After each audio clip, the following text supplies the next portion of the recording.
സംസ്ഥാന ഗവൺമെന്റിന് 36 പ്രധാന വകുപ്പുകൾ ഉണ്ടെന്നാണ് ഞാൻ മനസ്സിലാക്കിയിരിക്കുന്നത്. ആ 36 പ്രധാന വകുപ്പുകൾക്ക് ഉപവകുപ്പുകളായി 72 മറ്റേ എല്ലാം കൂടിയുണ്ട്. ഈ വകുപ്പുകളിലൊക്കെ ചിതറിക്കിടക്കുകയാണ് നികുതി ഇതര വരുമാനം. നികുതി വരുമാനം നികുതി വകുപ്പിന്റെ കസ്റ്റഡിയിലാണെങ്കിൽ നികുതി ഇതര വരുമാനം എന്ന് പറയണ ഇങ്ങനെ നിരവധി വകുപ്പുകളിലായിട്ട് ചിന്തിച്ചിതറി കിടക്കുകയാണ്. അപ്പൊ എങ്ങനെയാണ് നികുതി ഇതര വരുമാനം വർദ്ധിപ്പിക്കാൻ കഴിയുക? എല്ലാ വകുപ്പുകളും ഒരുപോലെ കാര്യക്ഷമമായി ശ്രദ്ധയോടെ മുന്നേറിയാൽ മാത്രമാണ്. ഞങ്ങൾക്ക് ശമ്പളം മാത്രം കിട്ടിയാൽ മതി, കിമ്പളത്തിന്റെ ആവശ്യമില്ല. ശമ്പളം കിട്ടണമെങ്കിൽ ഖജനാവ് നിറയണം. ഖജനാവ് നിറയണമെങ്കിൽ നികുതി ഇതര വരുമാനം കൃത്യമായിട്ട് ഖജനാവിൽ എത്തണം എന്ന ആ ധാർഷ്ട്യത്തോടു കൂടി ഈ പറയപ്പെട്ട വകുപ്പുകളിലെ എല്ലാം ഉദ്യോഗസ്ഥർ, അതുമായിട്ട് ബന്ധപ്പെടുത്തിയിരിക്കുന്ന ഉദ്യോഗസ്ഥർ പ്രവർത്തിക്കാൻ തുടങ്ങിയാൽ വലിയ മാറ്റം നമ്മുടെ ധനപ്രതിസന്ധിയിൽ ഉണ്ടാകും.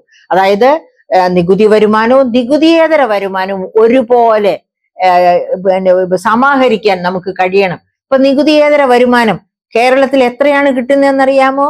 സംസ്ഥാനത്തെ ആകെ റവന്യൂ വരുമാനത്തിന്റെ 10% താഴെയാണ് നികുതിയേതര വരുമാനം. പ്രിയപ്പെട്ട സുഹൃത്തുക്കളെ, ലോക ശരാശരി, അതായത് ലോക ബാങ്ക് നടത്തിയ ഒരു പഠനം, 168 രാജ്യങ്ങളെ വെച്ച് നടത്തിയ പഠനത്തിൽ ലോക ശരാശരി നികുതി ഇതര വരുമാനം 39%. അതായത് ഓരോ രാജ്യത്തിന്റെയും റവന്യൂ വരുമാനത്തിന്റെ 39% നികുതി ഇതര വരുമാനമാണ് എന്നാണ് ഞാൻ പറഞ്ഞത്. ആ വരുമാനം കേരളത്തിൽ എത്രയാണ്? 10% താഴെ.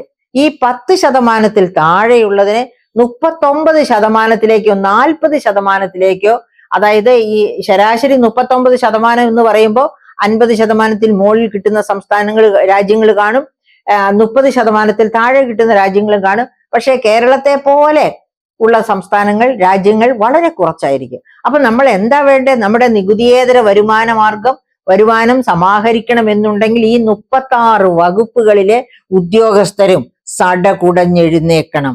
ഞാൻ പ്രവർത്തിച്ചാലേ എന്റെ വകുപ്പിലേക്ക് വരേണ്ട നികുതിയേതര വരുമാനം വരൂ എന്ന് ഉറപ്പാക്കണം. ഉദാഹരണത്തിന് ഫോറസ്ട്രി ആൻഡ് വൈൽഡ് ലൈഫ്, എന്തൊക്കെ തരത്തിലാണ് അവരുടെ വരുമാനം വരേണ്ടത്? മണൽ മാഫിയയ്ക്ക് ചങ്ങലയിട്ട്, ക്വാറി മാഫിയയ്ക്ക് ചങ്ങലയിട്ട്. അതാ നിങ്ങൾ ഓർമ്മിക്കുന്നുണ്ട്, ഫോറസ്റ്റ് റിസർച്ച് ഇൻസ്റ്റിറ്റ്യൂട്ട് തൃശൂർ എന്താണ് കണ്ടെത്തിയിരിക്കുന്നത്? 845 ക്വാറികൾ കേരളത്തിൽ പ്രവർത്തിക്കുന്നു. നിങ്ങൾ മൈനിങ് ആൻഡ് ജിയോളജി വകുപ്പിനോട് ചോദിച്ചു നോക്കൂ, എത്ര ക്വാറികൾ രജിസ്റ്റർ ചെയ്തിട്ടുണ്ടെന്ന്. അവര് പറയും 600-ൽ താഴെ ക്വാറികൾ എന്ന്. അപ്പൊ ഈ 845 ക്വാറികൾ പ്രവർത്തിക്കുന്നിടത്ത് 600-ൽ താഴെ ക്വാറികളിൽ നിന്നുള്ള വരുമാനമേ സംസ്ഥാന ഖജനാവിൽ എത്തുന്നുള്ളൂ എന്ന് പറഞ്ഞാൽ ബാക്കി മുഴുവനും കിമ്പളക്കാര് കൊണ്ടുപോകുന്നു എന്നാണ് സുഹൃത്തുക്കളെ അർത്ഥം. അങ്ങനെ നോക്കുമ്പോൾ അതിന്റെ അനർത്ഥം എന്താണെന്ന് നിങ്ങൾ മനസ്സിലാക്കണം. അതായത് കേരളം മഴുവെറിഞ്ഞ് വന്നു എന്നാണ് പരശുരാമൻ പറഞ്ഞിരിക്കുന്നത്. പക്ഷേ ഈ നമ്മുടെ ശാസ്ത്രജ്ഞർ പറയുന്നത് എന്താണെന്നറിയാമോ? പണ്ട് വെസ്റ്റേൺ ഗാഡ്സില് വലിയ വോൾക്കാനിക് ഇറപ്ഷൻ ഉണ്ടായപ്പോൾ വോൾക്കാനോ കടലിൽ പതിച്ച് അത് ഖരരൂപം പൂണ്ടാണ് കേരളം ഉണ്ടായത് എന്ന് പരശുരാമൻ മഴുവെറിഞ്ഞതിനേക്കാൾ വിശ്വസിക്കാവുന്നതല്ലേ ഇത്? അങ്ങനെയല്ലേ വിശ്വസിക്കാവുന്നത്? ഞാൻ വിശ്വസിക്കുന്നത് വോൾക്കാനിക് ഇറപ്ഷൻ മൂലം അറബിക്കടലിൽ നിന്ന് ഒരു തുരുത്തുപോലെ കേരളം വന്നു എന്നാണ് ഞാൻ വിശ്വസിക്കുന്നത്. ഈ വോൾക്കാനിക് ഇറപ്ഷൻ കടലിൽ വീണ് ഘനീഭവിച്ചുണ്ടായ കേരളം, അതിനെ കടലിലേക്ക് തന്നെ വിടാനാണ് ഈ ക്വാറി മാഫിയ ശ്രമിക്കുന്നത് കേട്ടോ. എല്ലാവരും ശ്രദ്ധിക്കുക. ഈ കൊച്ചു കേരളത്തിൽ ഇങ്ങനെ നമുക്ക് മുൻപോട്ട് പോകാൻ കഴിയണമെങ്കിൽ ക്വാറി മാഫിയക്ക് നമ്മൾ ചങ്ങലയിടണം. ഇനി വെട്ടുന്ന ക്വാറികളുടെ വരുമാനം ഖജനാവിൽ എത്തണം. അത് കിമ്പളമായിട്ട് പോകരുത്. അത് പോലീസുകാർക്കും രാഷ്ട്രീയക്കാർക്കും മറ്റേ ഭരണത്തിൽ ഇരിക്കുന്നവർക്കും ഒക്കെ ഇഷ്ടദാനമായിട്ട് കൊടുക്കേണ്ടതല്ല. ആ വെട്ടിപ്പോകുന്ന കല്ലിന്റെ വില, റോയൽറ്റി, അതിനെ റോയൽറ്റി എന്നാണ് പറയുക. ആ റോയൽറ്റി ഖജനാവിലാണ് എത്തേണ്ടത്.